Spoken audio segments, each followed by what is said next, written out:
بسم اللہ الرحمن الرحیم الحمد للہ وحدہ والصلاة والسلام علی من لا نبی بعد اما بعد اعوذ باللہ من الشیطان الرجیم بسم اللہ الرحمن الرحیم وعاشروہن بالمعروف صدق اللہ العظیم۔ میرے محترم بزرگوں، عزیز بھائیوں، اللہ تبارک و تعالی نے اس دنیا کے اندر ہر انسان پر دو ذمہ داری عائد کی ہے، یا یوں کہو کہ ہر انسان کے اوپر دو حقوق ہیں۔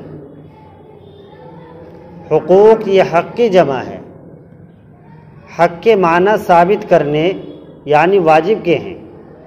قرآن پاک میں اللہ تعالیٰ فرماتا ہے لقد حق القول علی اکثرہم فہم لا یؤمنون، ہم نے ان میں سے اکثر پر حق بات کو ثابت کر دیا لیکن وہ لوگ ایمان نہیں لاتے۔ حق کے دوسرے معنی اور بھی ہیں، قرآن پاک میں دوسری جگہ اس کے دوسرے معنی مراد لیے گئے۔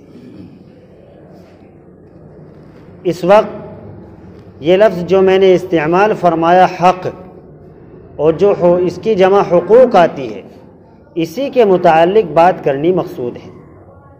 اللہ تبارک و تعالی نے جگہ جگہ قرآن اور حدیث میں اس لفظ کو استعمال فرمایا۔ ایک انسان پر دو حقوق واجب ہوتے ہیں یا دو ذمہ داری ہیں، ایک اپنی اور ایک باہر کی۔ اپنی ذمہ داری کیا ہے؟ اپنی ذمہ داری انسان پر یہ ہے، جیسے قرآن میں بھی صراحت اس کی تفصیل آئی ہے، یا ایھا الذین آمنوا قوا انفسکم واہلیکم نارا وقودھا الناس والحجارۃ علیہا ملائکۃ غلاظ شداد لا یعصون اللہ ما امرہم ویفعلون ما یؤمرون۔ اللہ کے رسول کو خطاب کر کے فرمایا گیا کہ مومنوں کو یہ پیغام سنا دو کہ اپنے کو اور اپنے اہل و عیال کو جہنم کی آگ سے بچاؤ، جس کا ایندھن انسان اور پتھر ہے اور جس پر سخت ملائکہ پہرا دے رہے ہیں۔ اس دن ذرہ برابر بھی کسی پر ظلم نہیں ہوگا۔ تو ایک حق تو یہ ہے کہ انسان کو اپنے کو اور اپنے گھر والوں کو راہ راست بتلانا، نیک کاموں کا انہیں حکم کرنا ہے اور برے کاموں سے انہیں بچانا ہے اور خود بھی بچنا ہے۔ ایک ذمہ داری تو یہ ہے انسان پر، اور دوسری ذمہ داری یہ ہے ہر شخص سے، وہ دین کا رہبر ہو، اللہ کے رسول کا عام امتی ہو، کہ باہر جو معاشرے کے اندر برائیاں پھیل رہی ہیں ان برائیوں پر اپنی ہمت کے بقدر، اپنی وسعت کے بقدر ان کو روکنے کی کوشش کرے۔ دوسری ذمہ داری یہ ہے۔ ان دو ذمہ داریوں کو اللہ تبارک و تعالیٰ نے قرآن پاک کے مختلف آیتوں میں مختلف پیرائے میں بیان فرمایا۔ تو انسان کی انسان پر ذمہ داری یہ ہے کہ آدمی خود بھی اچھا کام کرے اور اپنے بھائی کو بھی اچھائی کا حکم کرے، خود بھی برائیوں سے روکے اور اپنے بھائی کو بھی بری باتوں سے روکنے کی کوشش کرے، اور باہر کے معاشرے میں جو برائیاں پھیلی ہیں ان پر بھی حتی الامکان اپنی ہمت کے مطابق تنبیہ کی اور روکنے کی کوشش کرے اور خود بھی ان سے روکے۔ یہ دو ذمہ داریاں، انہی ذمہ داریوں میں میاں بیوی کے حقوق بھی آتے ہیں، جسے حقوق الزوجین کہتے ہیں، یعنی زوجین کے حقوق۔ یہ حق کا لفظ اللہ تبارک و تعالی نے جہاں میاں بیوی کا تذکرہ آیا وہاں بھی استعمال فرمایا، وعاشروہن بالمعروف حقا علی المتقین۔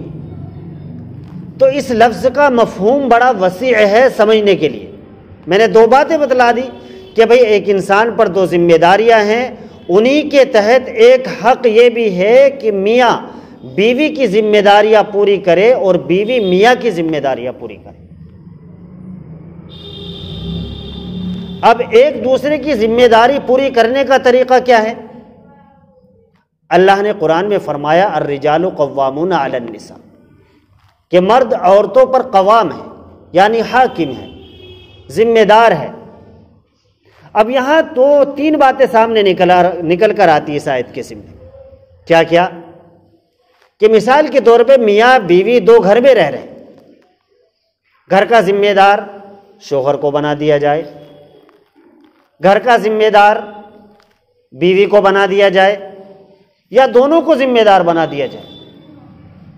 پہلی صورت تو ممکن ہے، کیوں کہ بھئی شوہر کو ذمہ دار بنا دیا جائے، کیونکہ اللہ تبارک و تعالیٰ نے عورت کی بنسبت مرد کو زیادہ سمجھداری، عقل، ذہانت، فطانت، صبر و تحمل اور برداشت کا مادہ عطا فرمایا۔ دوسری شکل ممکن اس لیے نہیں کہ اللہ کے رسول صلی اللہ علیہ وسلم نے فرمایا کہ عورت ناقصات عقل و دین ہے، عقل کے اعتبار سے بھی ناقص ہے اور دین کے اعتبار سے بھی ناقص ہے، تو بیوی کو ذمہ دار نہیں بنا سکتے، اس سے فتور پیدا ہوگا گھر۔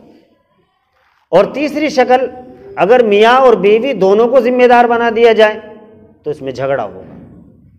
بیوی کہے گی میں ذمہ دار ہوں، میری یہ بات مانو، شوہر کہے گا میں ذمہ دار ہوں، میری یہ بات مانو۔ تو نتیجہ یہ نکلا، اللہ نے جو قرآن میں فیصلہ فرمایا الرجال قوامون علی النساء، کہ مرد ہی حاکم ہے، اس لیے گھر کی ذمہ داری بھی مرد ہی کے سپرد ہوگی۔ جہاں تک سربراہ کے تعلق سے اور ذمہ دار کے تعلق سے اور حاکم کے تعلق سے بات ہے، وہاں اللہ نے صاف طور سے فرما دیا کہ گھر کا ذمہ دار مرد ہوگا، عورت نہیں۔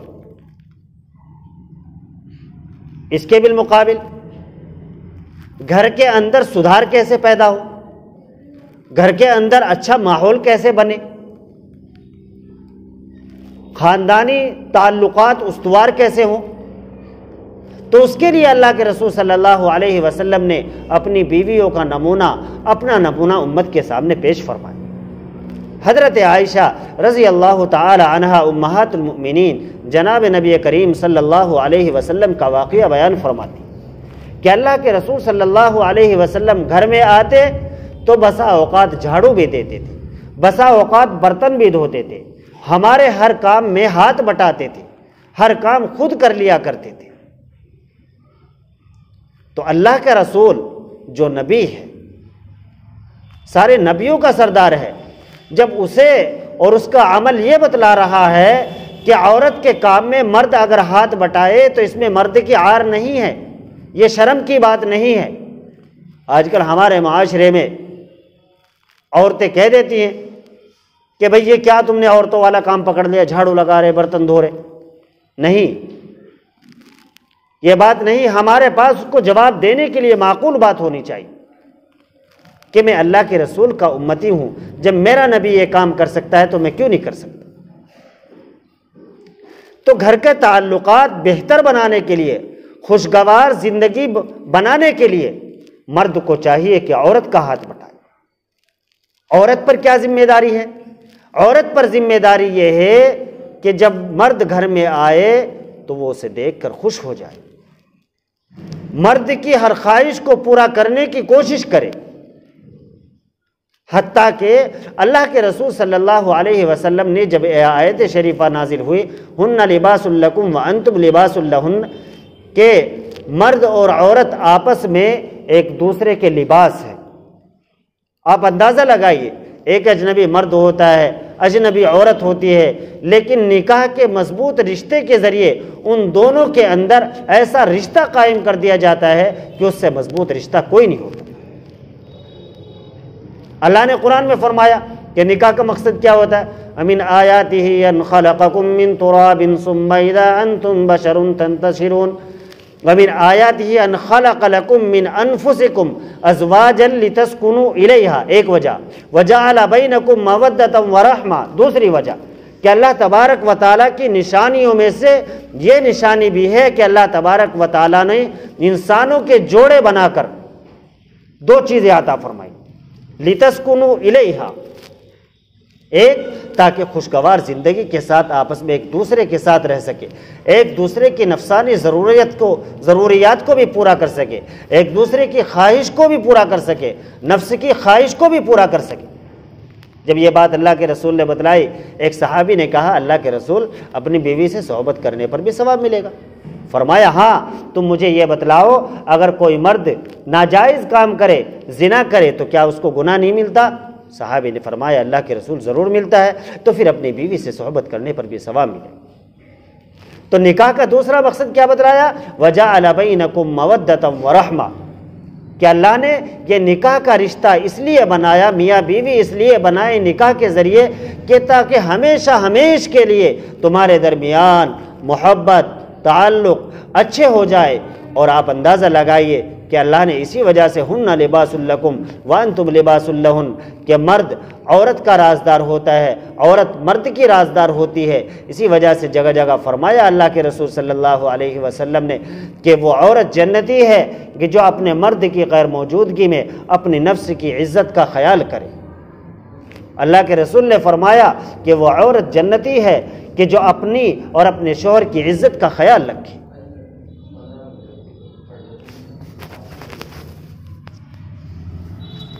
ان ساری باتوں کو اللہ کے رسول صلی اللہ علیہ وسلم نے صراحتاً بیان فرمایا۔ اچھا، پھر محبت کے ساتھ ساتھ ایک دوسرا جزء نفرت کا بھی آتا ہے، ناراضگی بھی اسے کہتے ہیں دوسرے الفاظ میں۔ اگر میاں بیوی کے درمیان ناراضگی ہو جائے تو یہ شریعت کے خلاف نہیں۔ جیسے ایک دوسرے مقام پر اللہ نے یہ آیت شریفہ نازل فرمائی وَالْقَاظِمِينَ الْغَيْظَ وَالْعَافِينَ عَنِ النَّاسِ، کہ غصہ آنا یہ مرد کی نشانی، غصہ آنا چاہیے۔ یہ صحابہ کی صفت تھی کہ صحابہ کو غصہ آتا تھا لیکن وہ غصے کو برداشت کرتے تھے۔ اس لیے غصہ آنا کوئی عیب نہیں، لیکن غصے پر قابو پانا یہ اصل بات ہے۔ اسی وجہ سے اگر عورت میاں بیوی میں کوئی ناراضگی پیدا ہو جائے، یہ شریعت کے خلاف نہیں ہے، ناراضگی ہوتی ہے۔ اس کے دو واقعے بتلاؤں میں آپ کو۔ اللہ کے رسول صلی اللہ علیہ وسلم کی بیوی امہات المؤمنین پر جب تہمت لگائی گئی، قرآن میں یہ واقعہ پورا مذکور ہے، ان الذین جاؤوا بالافک عصبۃ منہم، 18ویں پارے میں پورا واقعہ، زنا کی تہمت لگا دی حضرت عائشہ رضی اللہ تعالی عنہا پر، گویا قیامت صغریٰ نازل ہوئی، ہر وقت نڈھال غمگین رہتی تھی۔ اور آپ اندازہ لگائیں ہم سب کہ اگر ہماری بیوی پر کوئی ایسی تہمت لگا دے تو ہماری کیا حالت ہوتی، دیکھنا تک گوارا نہیں کرتے، پاس بیٹھنا تک گوارا نہیں کرتے، بات کرنا تک گوارا نہیں کرتے۔ تو اللہ کے رسول بھی جدا جدا رہنے لگے۔ کچھ مدت کے بعد اللہ تبارک و تعالیٰ نے قرآن پاک میں حضرت عائشہ رضی اللہ تعالی عنہ کی برات کے متعلق یہ آیت شریفہ نازل فرمائی۔ اس آیت کو سن کر اللہ کے رسول اور ابو بکر بہت خوش ہوئے، اور حضرت ابو بکر صدیق رضی اللہ تعالی عنہ اپنی بیٹی کے پاس گئے، کہا عائشہ کھڑے ہو جاؤ، اللہ نے تمہاری برات ظاہر فرما دی قرآن کے ذریعے۔ تو حضرت عائشہ نے اس وقت کیا کہا؟ مجھے اللہ کے سوا کسی سے شکایت نہیں، یا کسی کے شکریہ کی ضرورت نہیں، مجھے اللہ کے علاوہ کسی کے شکریہ کی ضرورت نہیں، میں اسی کا شکر ادا کرتی ہوں کہ اس نے میری برات قرآن میں ظاہر فرمائی، ورنہ نعوذ باللہ تم سب سو یہی سمجھ رہے تھے، تم بھی اور اللہ کے رسول بھی یوں ہی سمجھ رہے تھے کہ مجھ سے کوئی غلطی یقیناً صادق۔ تو حضرت عائشہ ناراض ہوئی یہاں، تو یہ شریعت کے خلاف نہیں۔ میاں بیوی کے اندر ناراضگی ہوتی ہے، لیکن اس کا مطلب یہ نہیں ہے کہ آپس میں ایک دوسرے سے گھروں کو بدل دو، طلاق تک نوبت پہنچا دو۔ آپس میں پیار و محبت کے ساتھ زندگی گزارنا اور ایک دوسرے کے حقوق کو ادا کرنا۔ دیکھو عورت کیا چیز بنائی اللہ نے، یعنی عورت پر کبھی اللہ نے ذمہ داری نازل کی ہی نہیں۔ جب تک شادی نہیں ہوتی عورت کی ذمہ داری یعنی خرچہ ماں باپ کے اوپر، اور جب شادی ہو جائے پھر شوہر کے اوپر۔ تو بھئی عورت کو ذمہ دار کہیں کا بنائیں؟ اور مزید ایک بات اور بتلا دوں، اللہ نے جو مہر طے کی ہے عورتوں کی، یہ خالص انہی کا حق ہے، اس میں کسی کو بھی تصرف کرنے کی اجازت نہیں۔ یہ جو اور مرد کہتے ہیں کہ بھئی معاف کروا لی تھی میں نے، تو یہ معاف کروانے کا کوئی مسئلہ نہیں، شرما شرمی میں کوئی مہر معاف نہیں ہوتی، یہ عورت کا حق ہے، اسے دینا ہی ہوگا، اور اس میں آپ کو تصرف کرنے کا بالکل حق نہیں۔ تصرف کا مطلب آپ اپنی مرضی سے خرچ کروا لیں، نہیں، وہ جیسے چاہے خرچ کر سکتی، آپ مشورہ تو دے سکتے ہیں کہ اس کام میں خرچ کر لو، لیکن حق اسی کا ہے۔ اس لیے اپنی بیویوں کے حقوق ادا کیا کرو۔ فرمایا وعاشروہن بالمعروف، پہلی آیت پڑھی تھی کہ خوشگوار زندگی گزارو۔ میاں بیوی کے حقوق سمجھے، بیوی اپنے میاں کے حقوق سمجھے، اور انسان ایک دوسرے انسان کے حقوق سمجھے۔ آپس میں پیار و محبت کے ساتھ زندگی گزارے. اگر اس طریقے سے زندگی گزارو گے انشاءاللہ دنیا بھی بنے گی اور آخرت بھی بنے گی. ان کہی ہوئی باتوں پر مجھے بھی اور آپ کو بھی عمل کی توفیق نصیب فرمائے. وآخر دعوانا